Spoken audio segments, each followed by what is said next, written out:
Būkite pasveikinti šį ūkanuotą šeštadienį iš Viekšnių gimnazijos salės ir čia Mažeikių rajone Mažeikių VIP priima Vilniaus futzalą. Lyginant su kitomis ekipomis, sakyčiau, viena praktiškai penktoje pozicijoje. Greita kontrataka, kaip dabar į vartus nepataikė.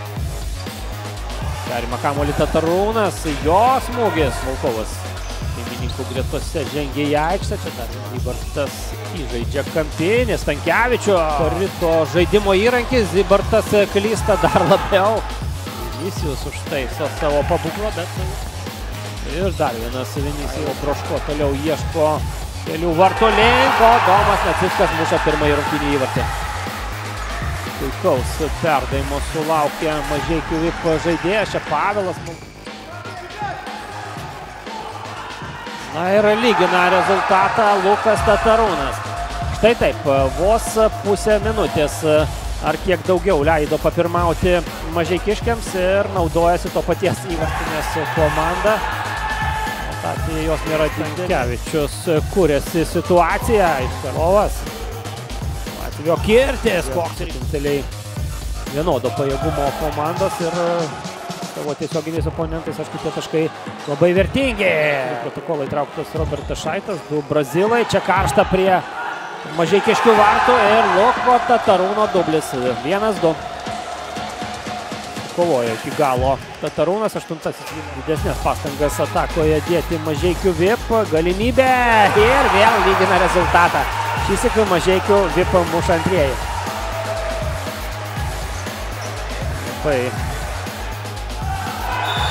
Ir pražanga. Ir vėl emocingai gestikuliuoja vilniečiai. Čia geltona kortelė. Oi, čia bus pašalinimas. Kaip dabar kvailai elgiasi 22-asis. O čia kaip originaliai šedevrą kuria Lukas Tatarūnas. Vilniaus futsal komanda žaisdama mažumoje muša štai tokį. Tarp žaidėjų arbitro švilpukas tylė. Žaidiškiams jų žaidimas daugumoje kol kas nieko neįtikina. Aikštės pusėje turėtų kiekybinį pranašumą kaip šioje atakoje žaidėjus ir jų savybės. Tai turbūt nelabai paslėpsi, kaip gražiai dabar savo reidą individualiomis pastangomis užbaigė Michailo Broško. Dar kartą pasižiūrėkime. Gočius su Nacicko ir Nacicko dublės veržiasi į priekį vėl Mažeikių komanda. Vėl puikiai senelė, puikiai kombinacija. Turbūt jau paskutinis išpuolis, Pukevičiaus bandymas netesta. Kamuolį į priekį vilniečiai, bet nieko nepeša sostinės komanda ir 4-3. Šį dramatišką trilerį laimė Mažeikių VIP. Ar tikėjotės tokio trilerio? Praeitą savaitę minėjau, kad šią savaitę rungtynės prieš Vilnių bus 6 taškų rungtynės. Tai tas ir pasimatė šiandien rungtynėse. Žiūrovams, manau, rungtynės buvo tikrai įdomios, įvairiapusiškos, su daug emocijų. Mums laimėjom, džiaugiamės, kad lentelė 3 taškus pasipildėm, bet dėl žaidimo prasmės, dėl taktinių visų dalykų, tai šiandien tikrai. Ir žaidėm 4 prieš 3. Aikštelėje varžovai sugebėjo įmušti, tai yra kur tobulėti. Kitą savaitę laukia Bruklinas, bus tikrai kovingos rungtynės, na ir bus įdomu tikrai. Na, o kas lėmė pergalę?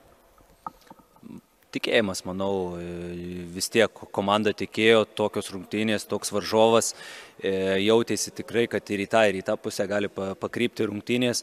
Varžovai pirmavo, bet gerai, kad mes nenustojom, tikėjom, na ir išnaudojom. Daug buvo tikrai momentų, kur ir į štangą pataikėm, kur ir varžovai turėjo progą. Labai įvairiapusiškos rungtynės šiandien, bet galiausiai sėkmė nusišypsojo mums šiandien. Na, nekartą buvo situacija, kai viena iš komandų įmuša įvartį ir iškart prasileidžia. Tai kas tai lėmė? Kaip sakau, pergalę iškovojom, o paskui ką lėmė. Sunku pasakyti iš tikrųjų.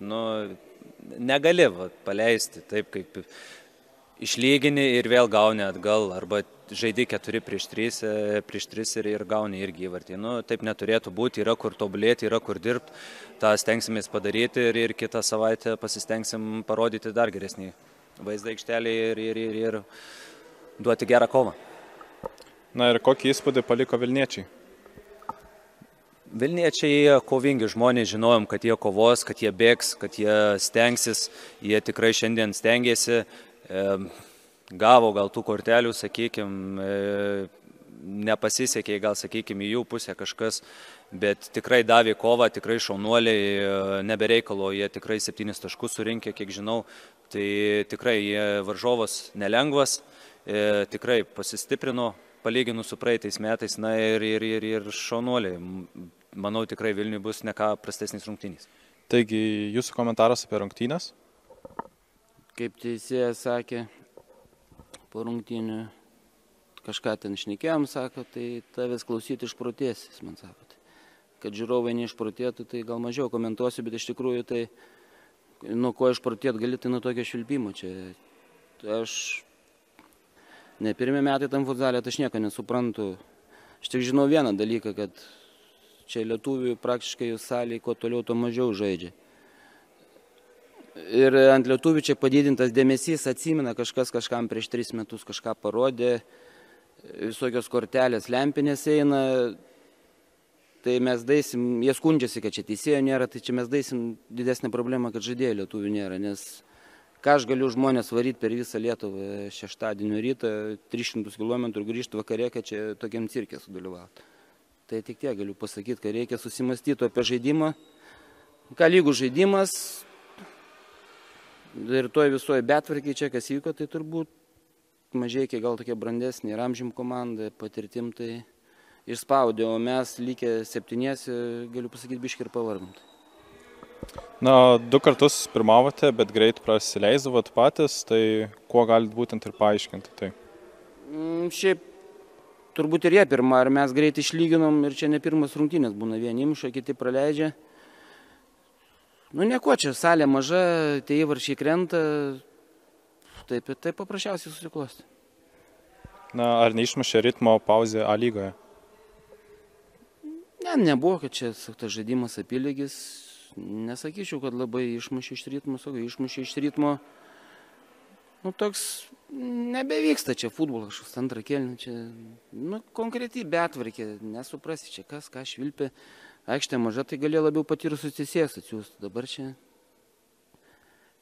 sunkiai jie susitvarko, čia to kontakto daug tokio mažoje aikštėje, vis tiek Mažeikių vyrai stiprus, ten, kur ta raudona iš vis net baudos nebuvo, esu įsitikinęs, nuo ko viskas prasidėjo, tai, nu, sakau, tam chaose Mažeikiai dėka patirties laimėjo.